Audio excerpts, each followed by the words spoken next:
On the 10th of July, 138 AD, Rome's emperor passed away. His name was Hadrian. He had ruled the empire for 21 years.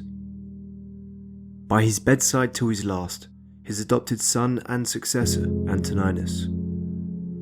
A new age dawned on the empire. It would be an age of transition. It would be its climax. It would dawn the end of classical Rome and experience the first tremors that would ultimately lead to its collapse. This was the beginning of the Antonines.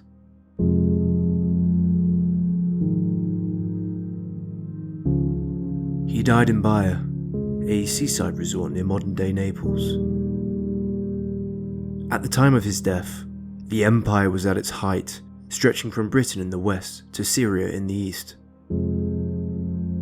He had erected new defences such as Hadrian's Wall in Britain. He had expanded the Limes defence system, notably in Germany, and also across the Danube near Dacia. Territory won in the east had even been given up in favour of securer borders. By his end, the empire's defences were firm, her legions disciplined, strong and intimidating. There is much to say about Hadrian, and he easily makes my top 10. Hadrian shored up the frontier. He brought about unity in the provinces. He brought the beard back into fashion and maintained peace through strength. The list is long. Though, at the end, there is a curious piece of small print. Antoninus must also adopt Marcus and Lucius. Antoninus had no sons, meaning this dictated Rome's future emperor. Who were Marcus and Lucius? And why did a 16 and a 7-year-old play any role in Hadrian's succession plan? Well, for Lucius, his dad, originally born Lucius Cionius Commodus, had made an unknown impression on Hadrian, and 2 years prior, much against the wishes of the Senate, was adopted by Hadrian to be his original successor. He, however, died earlier in the year on the 1st of January, a bit before Hadrian. So, for Lucius, his inclusion in Hadrian's will can be seen as paying homage to Hadrian's previous choice for the throne. As for Marcus, 2 years prior he had been, on Hadrian's command no less, betrothed to the daughter of Lucius Cionius Commodus, Cionia Fabia. Being the senior to Lucius Jr., this had made him part of the dynasty. He was now to be adopted by his uncle Antoninus. In fact, the only part of Hadrian's will that Antoninus changed was Marcus's marriage to Cionia, where he switched her out for Faustina the Younger, his own daughter. And yeah, this is Marcus's own cousin. But still, why? Why had Hadrian originally made him part of the succession plan when he was now only 14? It seems through his grandfather Verus and other family connections, the young Marcus had been exposed to Hadrian from a very young age. The emperor even had a nickname for him, Verissimus, the truest, a play on his last name, Verus. We know from 127 AD, at the age of just 6, Marcus had earned Hadrian's favour enough to be nominated by him into the Equites. Marcus was already of patrician birth, so the enrolment into the order was merely honorary, giving him the right to wear a specific gold ring and a certain toga. The following year, in 128 AD, now 7 years old, Hadrian personally nominated Marcus again. This time it was the Salii, one of those weird priestly colleges in ancient Rome. For the next 8 years we don't hear of any other honours being given to Marcus. This inactivity ends only in 136 AD, when he was betrothed to Cionia and into the dynasty. Shortly after the wedding, he was made the honorary prefect of Rome. Again, a ceremonial role where we are told he conducted himself rather brilliantly. It's important to note also that Hadrian spent very little of his reign in Rome, so looking at this timeline, Can you guess when he wasn't actually in Rome? Bingo. So whenever Hadrian was actually in Rome and near to Marcus, the boy received honour after honour, and in each case he demonstrated qualities that Hadrian saw would make a great emperor. To me at least, it's clear. Marcus was the intended successor, hence the odd condition on Antoninus' adoption. With Hadrian dead, immediate arrangements for his funeral had to be made. Antoninus was with Hadrian during his final days in Baia. Hadrian's mausoleum in Rome, today's Castel Sant'Angelo, was not completed yet. Instead, Antoninus had his body privately buried at a villa once owned by Cicero in Puteoli. The mausoleum would be finished in the following year, in 139 AD, and thereafter, Hadrian would be moved there. Whilst Antoninus made these preparations, Marcus was in Rome, as quaestor designate. He began initial preparations for Hadrian's funeral rites, and in his capacity as a private citizen, hosted a series of gladiatorial games. Eventually, Antoninus travelled back to Rome. There were no competing successors here. Hadrian's will had made it abundantly clear, and the Senate would have welcomed him as Imperator. The first order of business, the divination of Hadrian. It was tradition by now that the Roman emperors were deified.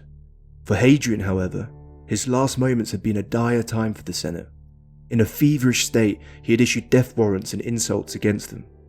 Antoninus had managed to stop the death warrants, though the insults, they could not be taken back.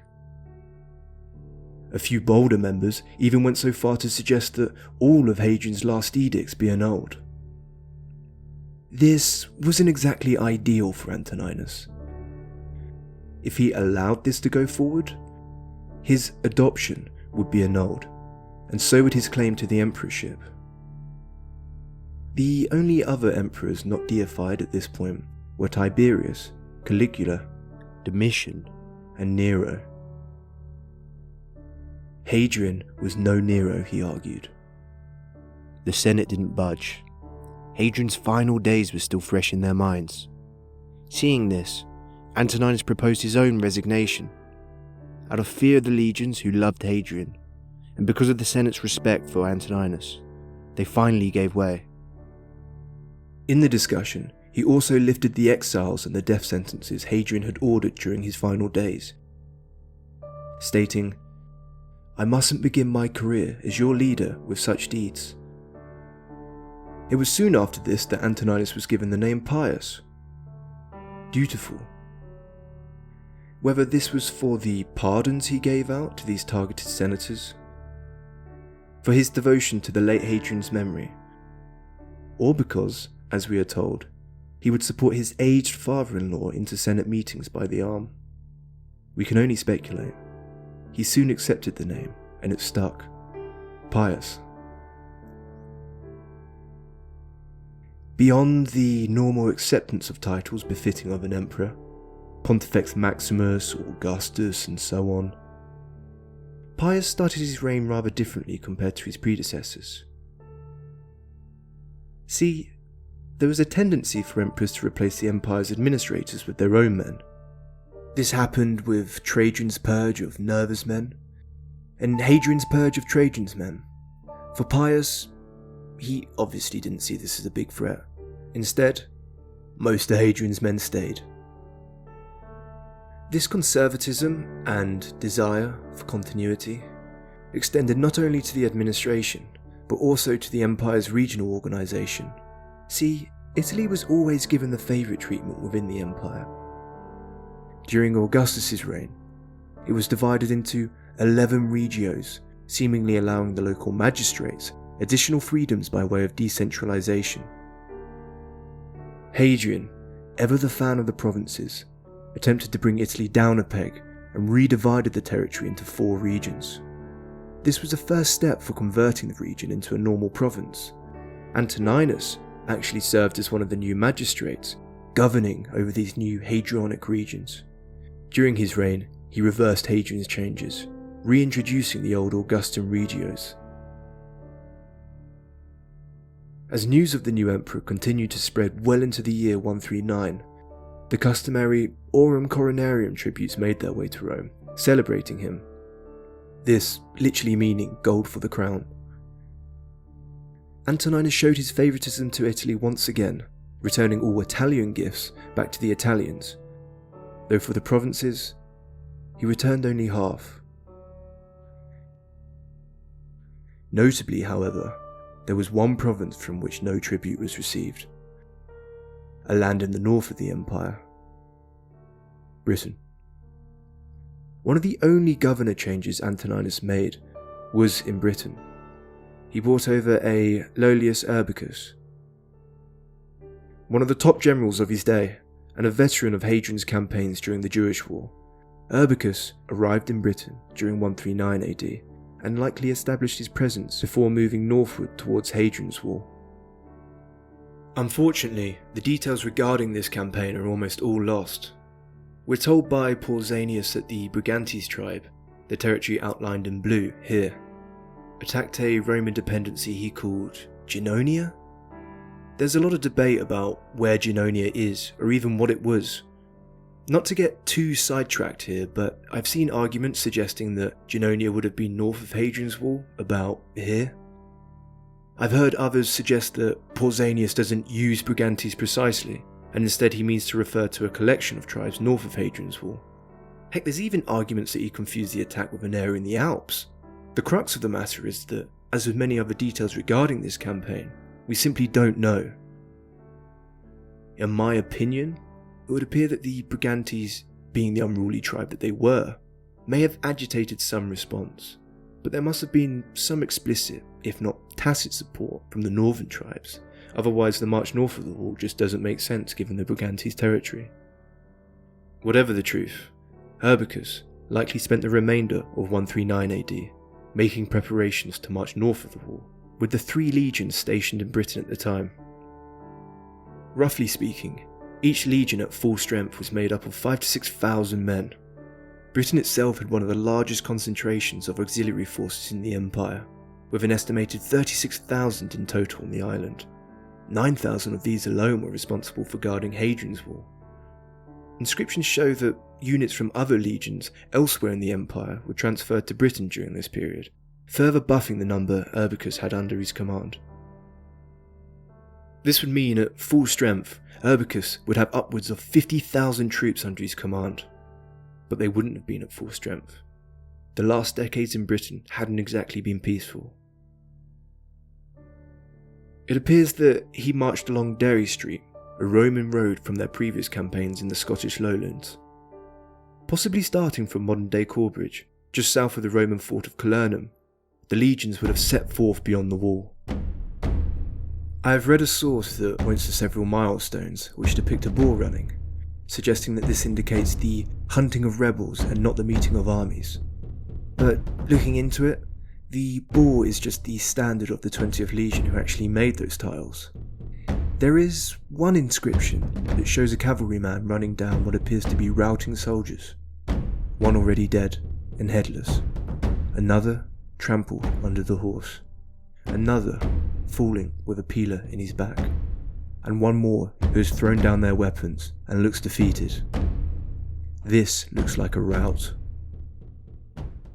The lack of legionaries might suggest that, whatever the clash, whether a skirmish or pitched battle, the cavalry carried the day, and it was total victory.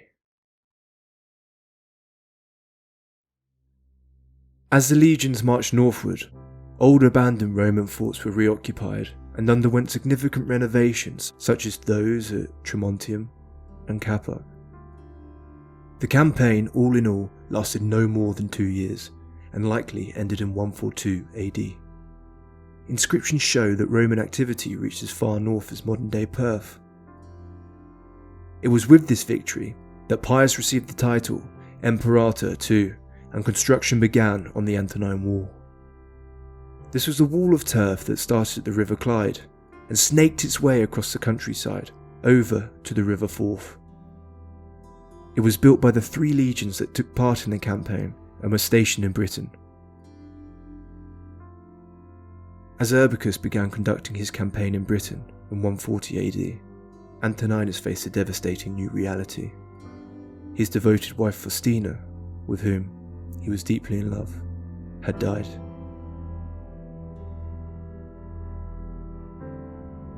He had her deified, making her the first empress with a permanent presence in the Roman Forum. Statues in her honour were commissioned, and when the Senate voted that some of these be made of gold, Antoninus undertook to erect these golden versions himself. In her honour, Antoninus instituted a programme that used the interest on loans given to farmers to feed orphaned girls in Rome. They were called the Girls of Faustina. At the age of 54, he never remarried.